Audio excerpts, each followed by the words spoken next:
Another point certain Christian flat earthers try to make to support an idea of a dome-covered flat earth on literal pillars is in reference to what the Bible calls the firmament.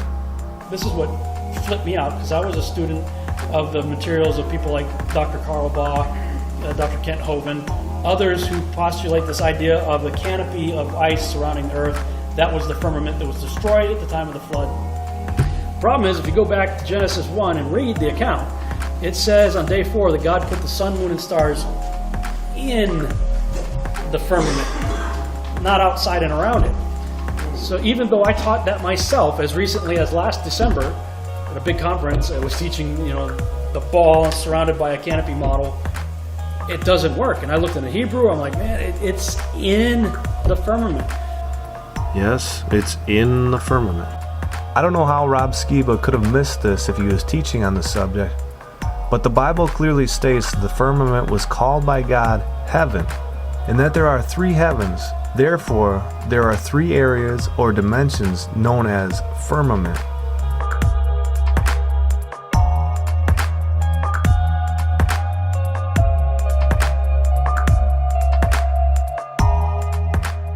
And God said, "Let there be firmament in the midst of the waters, and let it divide the waters from the waters. And God made the firmament and divided the waters which were under the firmament from the waters which were above the firmament. And it was so. And God called the firmament heaven, and the evening and the morning were the second day." Genesis 1:6-8. We see here a reference to a firmament which is called heaven. Paul speaks of being caught up to the third heaven in 2 Corinthians 12:2, and he refers to this third heaven as paradise. So historically, the interpretation is that there are 2 heavens in the physical reality, atmosphere being the first and outer space being the second. And then there is the heaven which is beyond the 3 spatial dimensions and the dimension of time, which is the habitation of the eternal God. The first heaven, or first firmament, is separated by waters in the antediluvian world. Waters above the firmament, waters below the firmament.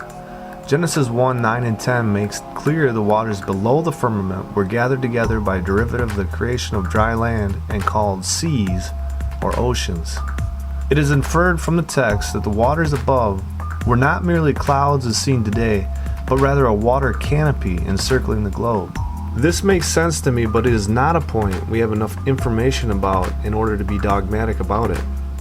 The second heaven, or firmament, then, is outer space, the habitation of the sun, moon, and stars, a place inhospitable to biological life. Is there room there for an interpretation of a dome over a flat earth? Sure. But what is not there is any room for either or any side to shut the other out, e.g., claiming the Bible is a flat earth book.